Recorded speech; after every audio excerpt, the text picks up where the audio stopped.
Hello बच्चों, welcome back to my channel RNGK। आज के वीडियो में हम देखने वाले हैं कक्षा 10 प्री बोर्ड का हिंदी का मॉडल पेपर।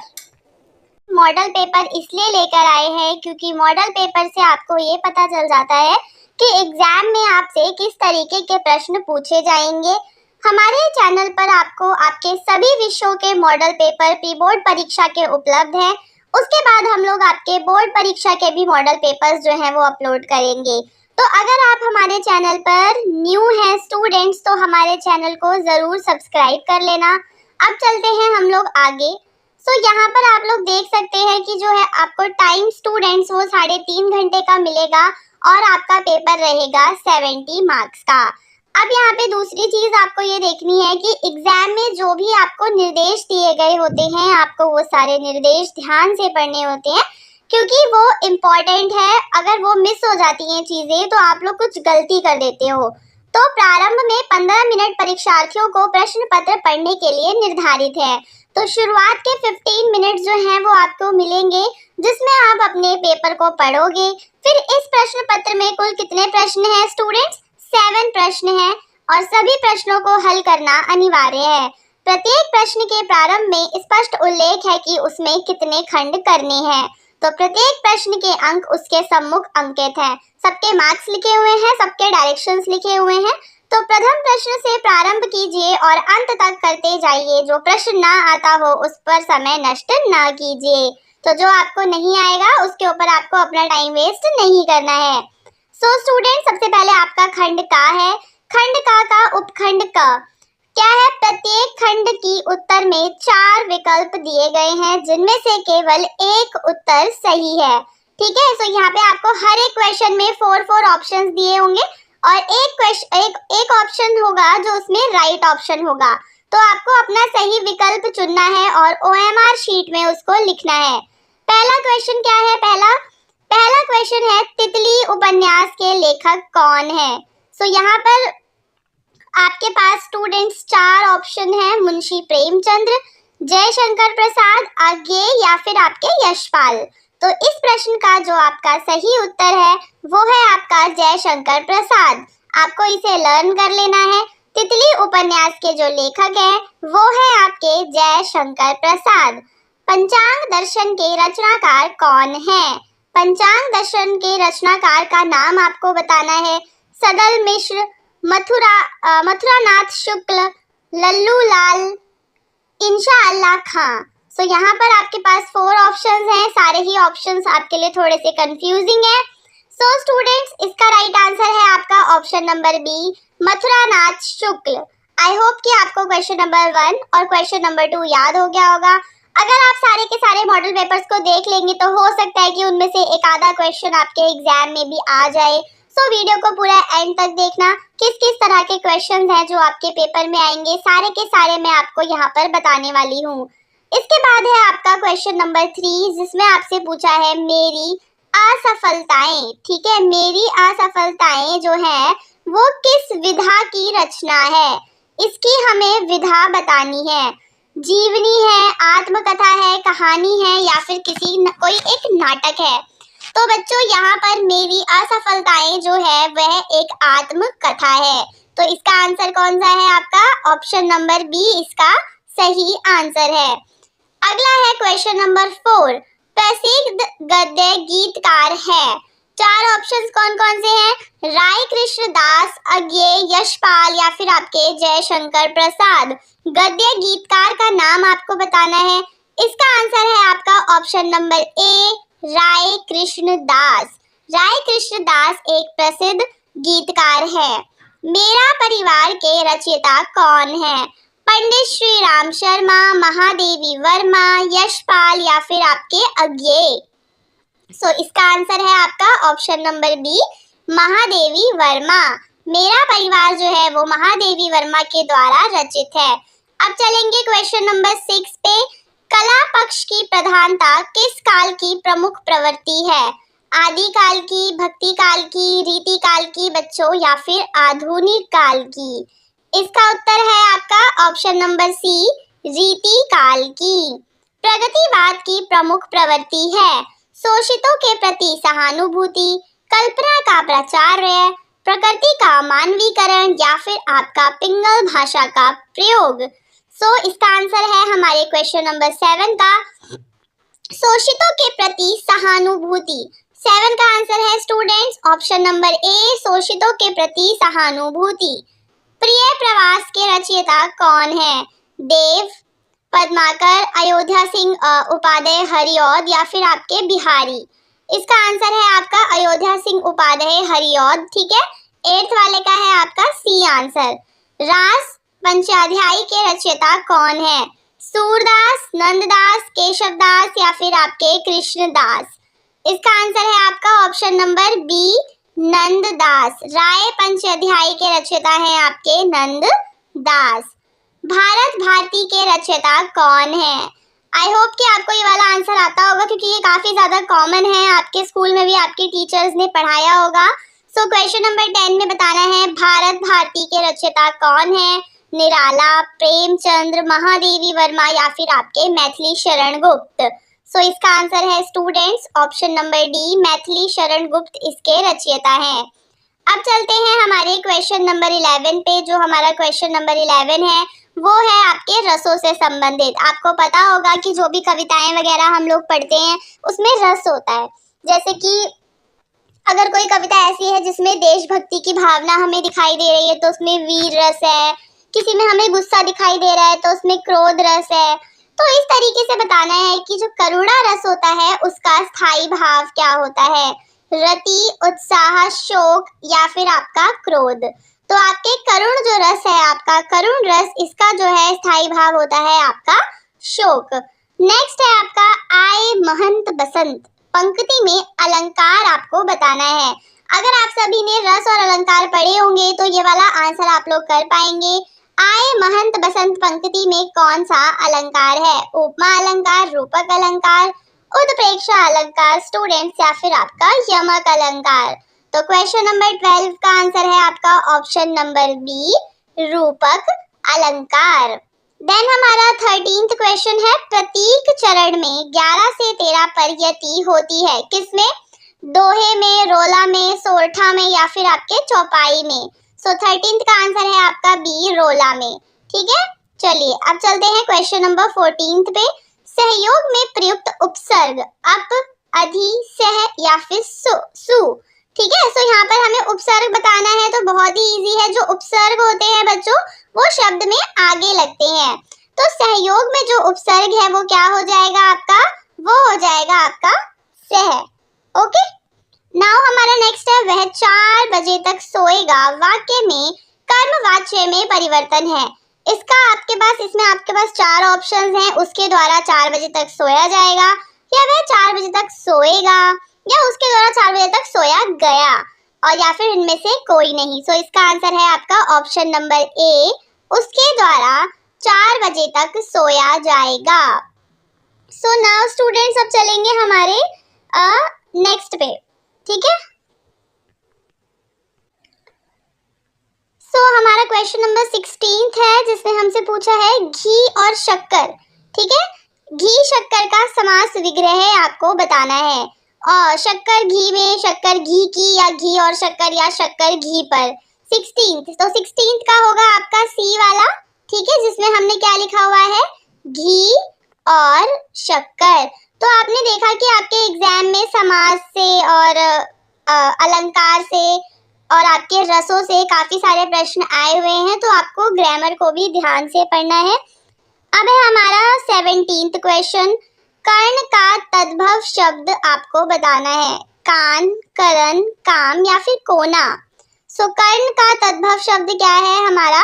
ये है हमारा कान है, ऑप्शन नंबर ए। मैं भी आपके साथ चलता किंतु मेरा स्वास्थ्य ठीक नहीं है। रचना की दृष्टि से यह वाक्य कौन सा वाक्य है? सरल वाक्य है, मिश्र, संयुक्त या फिर आपका कुटिल वाक्य। सो इसका आंसर क्या होगा आपका?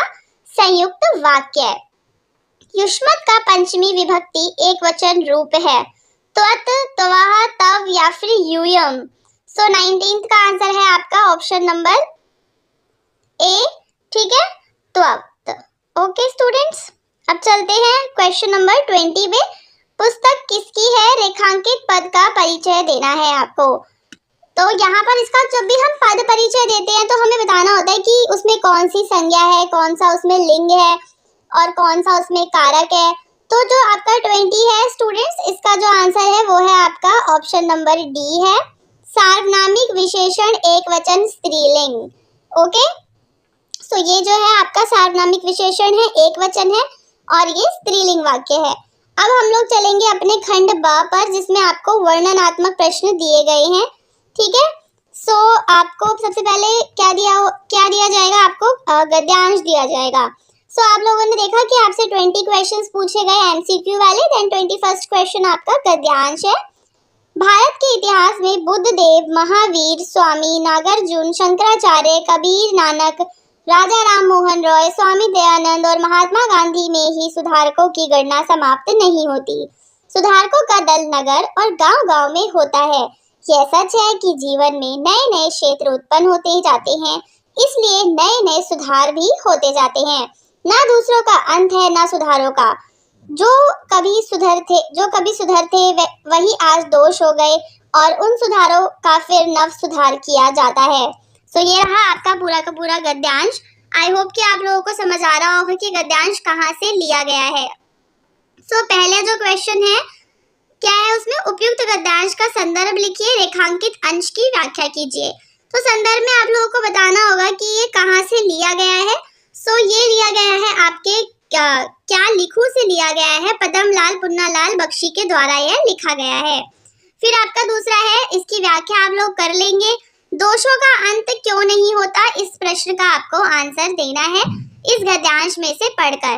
फिर आपको दूसरा गद्यांश दिया हुआ है, इसलिए मृत्यु शायद फिर भी आपको बीच में देखो जब भी अथवा लिखा रहता है ना, तो आपको दोनों में से बच्चों एक ही करना होता है, तो आपको जो इजी लगे वो वाला कर सकते हैं।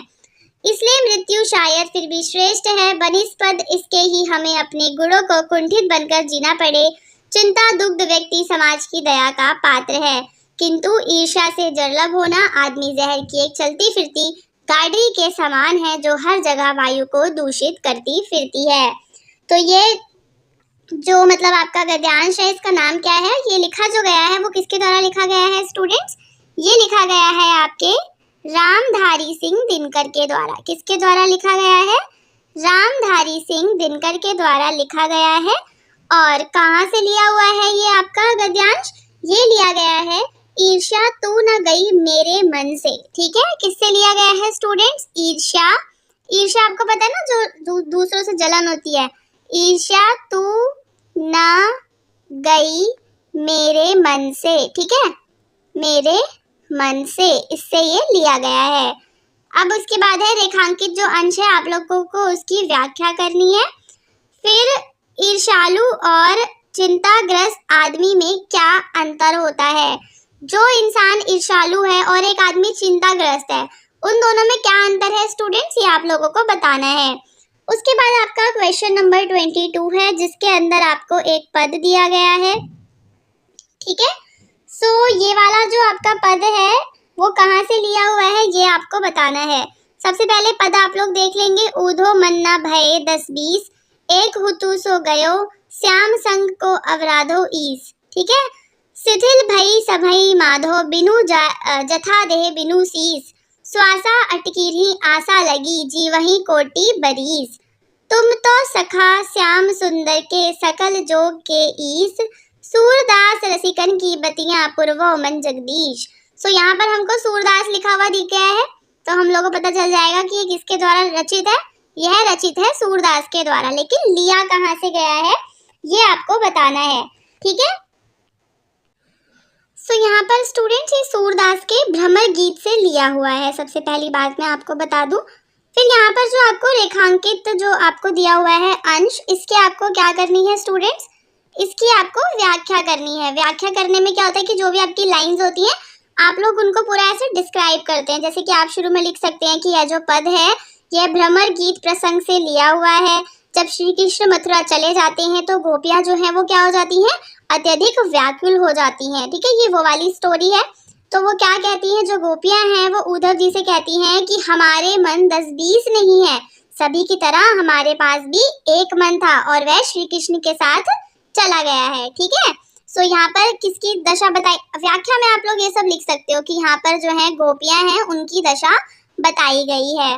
ठीक है, सो अब वो क्या कहती हैं, फिर श्री कृष्ण के बिना हमारी जो सारी इंद्रियां हैं, जो भी गोपियों की इंद्रियां हैं वो सारी की सारी क्या हो गई हैं, नष्ट हो गई हैं, वो सही से काम नहीं कर रही हैं। तो यहाँ पर आप लोग लिख सकते हैं कि इस पद में गोपियों की विरह दशा और श्री कृष्ण के प्रति जो उनका प्रेम है उसका एक मार्मिक वर्णन किया हुआ है। ठीक है, और इसके अंदर जो रस है वो आपको श्रृंगार रस मिलेगा, वियोग मिलेगा, और क्या बोलते हैं, नेक्स्ट क्वेश्चन हम लोग देखते हैं जिसमें आपसे कहा है शकल योग के ईश किसे कहा गया है, ये आपको बताना है। शकल योग के ईश किसे कहा गया है ये आप लोग बताएंगे। देन फिर आपका दूसरा है मानुष हो तो रसखानी वाला, जो कि किसके द्वारा लिखा हुआ है, रसखान के द्वारा लिखा गया है। रसखान के जो सवैये हैं उनसे यह लिया गया है। आप सभी को सवैये आपने पढ़े होंगे अपनी किताब में, तो रसखान के सवैये से ये लिया हुआ है स्टूडेंट्स। इसको हम लोग पढ़ लेते हैं। क्या है इसका, मानुष हो तो वही रसखानी, बसो ब्रज गोकुल गांव के ग्वारन, जो पशु हो तब कहा बसु मेरो, चरो नित नंद की धेउ मझारन, पाहन हो तो वही गिरी को, जो धरियो कर छत्र पुरंदर धारण, जो खग हो तो बसेरो करो, मिली कालिंदी कूल कदम्ब की डारन। सो यहाँ पर आप देख सकते हैं कदम्ब जो पेड़ होता है, खग होता है आपका पक्षी, मनुष्य है ना, फिर मानुष का मतलब आपका मनुष्य है, पहान का मतलब आपका पहाड़ है। तो यहाँ से हम लोग थोड़ा सा आइडिया लगा सकते हैं कि यहाँ पे वो क्या कहना चाहते हैं। सो सबसे पहले आपको इसका संदर्भ लिखना है। तो ये जो है आप लिखेंगे कि ये जो है रसखान के सवैयों से लिया हुआ है, और जो ये वाला क्वेश्चन है कि इसकी कौन सी भाषा है, तो यहाँ पर हम लोग क्या बता देंगे, इसकी भाषा है आपकी ब्रज भाषा है। अब इसकी व्याख्या में आप लोग क्या लिखेंगे, सो मैं आप लोगों को एक बार बता देती हूँ कि व्याख्या में आपको कौन कौन से पॉइंट्स हैं जो इंक्लूड करने हैं, क्योंकि ये थोड़ा सा मतलब व्याख्या वाला जो टास्क होता है थोड़ा सा डिफिकल्ट होता है, हर बच्चे को समझ में नहीं आता। तो यहाँ पर आप लोग बताएंगे कि जो रसखान है वो इस सवैये में क्या कह रहे हैं, वो कह रहे हैं कि वो ब्रज में ही जन्म लेना चाहते हैं और वो किसी भी तरीके से ब्रज में ही जुड़े रहना चाहते हैं। वो कहते हैं कि यदि वो अगले जन्म में, ये लिखा ना मानुष हो, तो अगर वो मनुष्य बने तो ब्रज के गोकुल गांव में ग्वाला बनकर ही आए, और वहीं यदि वो पशु बने तो नंद बाबा की गाय बने, और अगर वो पत्थर बने तो क्या बने, गोवर्धन पर्वत का पत्थर बने, जिसे कृष्ण ने इंद्र के प्रकोप से ब्रजवासियों की रक्षा के लिए उठाया था। सो यहाँ पर ओवरऑल हम क्या देख रहे हैं कि जो रसखान है वो क्या कह रहे हैं कि उन्हें किसी भी हालत में बच्चों ब्रिज में ही रहना है। ठीक है, और वो क्या कह रहे हैं कि गोवर्धन पर्वत बन जाऊं, क्योंकि गोवर्धन पर्वत को जो है श्री कृष्ण ने उठाया था, और यदि मैं पक्षी बन जाऊं तो कालिंदी नदी, कालिंदी यहाँ पर जो है बच्चों, कालिंदी जो है ये आपकी यमुना रिवर को कहा गया है। कालिंदी नदी के किनारे रहने वाले कदम्ब, आप सभी को पता होगा कि वहाँ पे यमुना के किनारे कदम्ब के ट्रीज हैं, तो वहाँ पर उन डालियों पर रहने वाले पक्षी बन जाऊं। तो यानी कि जो रसखान है वो उन्हें ब्रजभूमि से इतना लगाव है कि वो किसी भी हालत में, किसी भी रूप में ब्रजभूमि में ही जन्म लेना चाहते हैं। सो इस तरीके से हमने अपने क्वेश्चन नंबर 22 तक सारे क्वेश्चंस को कंप्लीट किया, और अब हम चलेंगे अपने क्वेश्चन नंबर 23 पे। क्वेश्चन नंबर 23 पे जो है बच्चों आपको एक संस्कृत का गद्यांश दिया हुआ है। संस्कृत का जो गद्यांश है इसको आपको हिंदी में क्या करना है, इसका अनुवाद करना है, इसे आप लोगों को ट्रांसलेट करना है। सो आप लोग देख सकते हैं, इसको पूरा पढ़ सकते हैं। दो आपको दिए हुए हैं, आप दोनों में से कोई एक कर लेंगे। फिर यहाँ पर अगला है संस्कृत के जो पद दिए हैं इनके भी आपको संदर्भ लिखने हैं और हिंदी में इनका अनुवाद करना है। फिर अब आ जाते हैं हम लोग अपने क्वेश्चन नंबर 25 पे। अपने पठित खंड काव्य के आधार पर निम्नलिखित प्रश्नों में से किसी एक का उत्तर दीजिए। कर्मवीर भारत के षष्ठ सर्ग की कथा वास्तु लिखिए, या कर्मवीर भारत की नायक की चारित्रिक विशेषताएं आपको लिखनी है। ठीक है, सो यहाँ पर आपको कर्मवीर भारत जो खंड काव्य है उसका जो नायक था भरत, उसके चरित्र के बारे में, उसके कैरेक्टर्स के बारे में बताना है, जिसमें आप लोग बताएंगे कि जो भरत है वो एक आज्ञाकारी पुत्र था और एक आज्ञाकारी शिष्य था, और उसके मन में राज्य की राजगद्दी पाने का बच्चों कोई भी लोभ नहीं था। तो दूसरा पॉइंट आप लिख देंगे कि वो लोभ रहित था और 14 वर्ष तक राज्य सुखों का उसने परित्याग करा। कुटिया में उसने अपना जीवन बिताया और अपने भाई राम के प्रति प्रेम से वो भरा हुआ था। ठीक है, फिर यहाँ पर आपको दूसरा दिया हुआ है जिसके अंदर आपको क्या करना है इस वाले क्वेश्चन में। सो यहाँ पे ये वाला जो क्वेश्चन है इसमें आपको बताना है कि जो भी आपके लेखक हैं उनके जीवन परिचय आपको देने हैं। सो यहाँ पर आप लोगों को 3 दिए हुए हैं, चॉइस है, यानी कि आप रामचंद्र शुक्ल, जयप्रकाश भारती या डॉक्टर राजेंद्र प्रसाद किसी के भी जीवन परिचय लिख सकते हैं। जैसे कि रामचंद्र शुक्ल में आप लोग लिख सकते हैं कि वो हिंदी के आलोचक थे, कहानीकार थे, निबंधकार थे, ये सारा आप लोग बता सकते हैं उसके अंदर। ठीक है, उन्हें आचार्य शुक्ल भी कहा जाता था और उन्होंने हिंदी साहित्य के इतिहास नाम की कोई किताब लिखी थी और भी उनके काम है, जैसे कविता क्या है, चिंतामणि, ये सब उन्होंने लिखा। उसी तरीके से आप लोग दूसरे में भी दिया हुआ है कि निम्नलिखित कवियों में से किसी एक का आपको जीवन परिचय देना है, जिसमें आप लोग तुलसीदास जी का जीवन परिचय दे सकते हो। काफ़ी आसान होता है, काफ़ी सारे बच्चे तुलसीदास जी का जीवन परिचय लिखते हैं। फिर आप लोगों को महादेवी वर्मा का भी लिख सकते हो या फिर सुमित्रा नंदन पंत का भी लिख सकते हो। तो तुलसीदास जी जो हैं उनका जो नाम है वो क्या है, तुलसीदास, और पूरा नाम क्या था, राम बोला दुबे, और उनका जन्म हुआ था 1532 ईस्वी में। कब जन्म हुआ था बच्चों तुलसीदास जी का, आप लोग याद कर लेंगे, 1532 ईस्वी में उनका जन्म हुआ था। उनकी माता का नाम था हुलसी और पिता का नाम क्या था, आत्माराम दुबे। ठीक है, और उनका परिवार और बचपन के बारे में आप लोग बताएंगे, उनकी शिक्षा के बारे में आप लोग बताएंगे, उनका विवाह आप लोग इंक्लूड कर सकते हैं, और उसके बाद कैसे उनको हनुमान जी और राम जी के दर्शन हुए थे वो आप लोग बता सकते हैं उसके अंदर। फिर रामचरितमानस उन्होंने लिखा जो कि एक विश्व प्रसिद्ध ग्रंथ है। तुलसीदास जी की और भी रचनाएं हैं, ठीक है, जैसे कि रामाज्ञा प्रश्न, जानकी मंगल, पार्वती मंगल, गीतावली, विनय पत्रिका, दोहावली, कवितावली, इतनी सारी हैं। तो अगर आप लोग तुलसीदास जी का लिखेंगे तो आपके लिए काफ़ी ज़्यादा ईजी हो जाएगा। उसके बाद आपको अपनी पाठ्य पुस्तक में कंठस्थ किया हुआ कोई एक श्लोक लिखिए, कोई भी एक श्लोक जो आपको आता हो और जो इस प्रश्न पत्र में भी ना लिखा हो वो आपको लिखना है।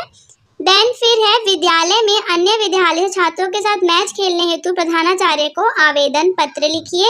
आप सभी को पत्र का फॉर्मेट पता होगा, पत्र में वही हम लोग लिखते हैं, ऊपर सेवा में प्रधानाचार्य जी, फिर अपने विद्यालय का नाम लिखते हैं, ये सारी डिटेल्स हम लोग लिखते हैं।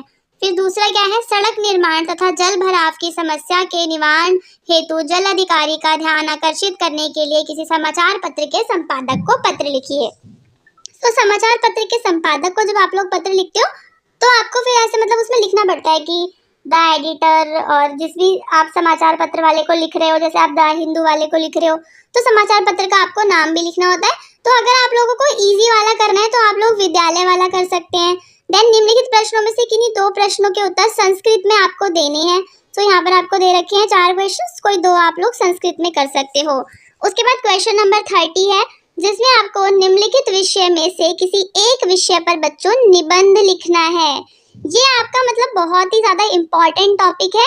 मैं आपको बताती हूँ कि निबंध आपको लिखना कैसे होता है। सबसे पहली चीज देखो, आपको क्या करना है कि यहाँ पे जो भी आपको 5 टॉपिक दिए हुए, सबसे पहले आप इन 5 टॉपिक को ध्यान से पढ़ो और अपने दिमाग में सोचो कि कौन सा ऐसा टॉपिक है जिस पर आप ज्यादा से ज्यादा आपको नॉलेज है। जैसे कि पहला है योग शिक्षा की आवश्यकता, दूसरा मनुष्य अपनी भाग का स्वयं निर्माता है, या वर्तमान समय में समाचार पत्रों की उपादेयता, देश प्रेम या बढ़ती आबादी सिमटते साधन। तो यहाँ पर ऐसा कौन सा टॉपिक है जो काफी ज्यादा इजी आपको लग रहा है। फॉर एग्जाम्पल आप लोग योग वाला ले सकते हो या फिर आप बढ़ती आबादी वाला भी ले सकते हो। ठीक है, अब जब भी आप लोग निबंध लिखोगे तो सबसे पहले आपको उसका इंट्रोडक्शन जो लिखते हो ना आप लोग, उसको हम लोग हिंदी में क्या कहते हैं, परिचय। तो आप लोगों को परिचय लिखना होता है। तो जो भी टॉपिक है उसमें आप लोग परिचय लिख लो कि बढ़ती आबादी, उसमें आप लोग बताओगे कि आबादी आखिर है क्या, कि आबादी का मतलब क्या होता है, आबादी बढ़ मतलब कैसे रही है, ऐसे मतलब 1-2 लाइन में आप लोग बता दोगे। ठीक है, फिर आप लोग अपने जो आपका मतलब निबंध है उसकी बॉडी, जो बीच वाला पैराग्राफ होता है ना, उसको बहुत ही ज्यादा लॉन्ग लिखना है आपको, उसमें आपको सारी चीजें इंक्लूड करनी है। जैसे कि सबसे पहले आप लोग लिखोगे बढ़ती आबादी के कारण क्या क्या है। ठीक है, आपने सारे कारण बता दिए कि जो लोग हैं वो पढ़े लिखे नहीं हैं, ये एक कारण है, या फिर भारत जैसे देश में जो लोग हैं उनको लड़के की चाह होती है जिसकी वजह से आबादी बढ़ जाती है। तो ये सारे आप लोग कारण दे दोगे। और दूसरी चीज आप फिर बताओगे कि बढ़ती आबादी के क्या फायदे हैं। क्या बढ़ती आबादी के कोई फायदे होते हैं? फायदा जब होता है जब हम हमारे जो मानव संसाधन है उसको बहुत अच्छा पढ़ा लें लिखा लें, तो वो हमारा फायदा बन जाता है। वहीं कहीं ना कहीं फिर हमें ये नुकसान देता है, तो हम इसके फायदे और नुकसान बता देंगे। फिर हम बताएंगे साधन का क्या मतलब है, जैसे कि जो हमारे संसाधन है, जो भी हमारे संसाधन होते हैं, प्राकृतिक संसाधन, जैसे कि आपकी धरती पे उपलब्ध है, पानी है, हवा है, तो कैसे ये जो साधन है वो सिमटते जा रहे हैं दिन पे दिन। हमने संसाधनों को कितना ज्यादा ओवर यूज कर लिया है, जिस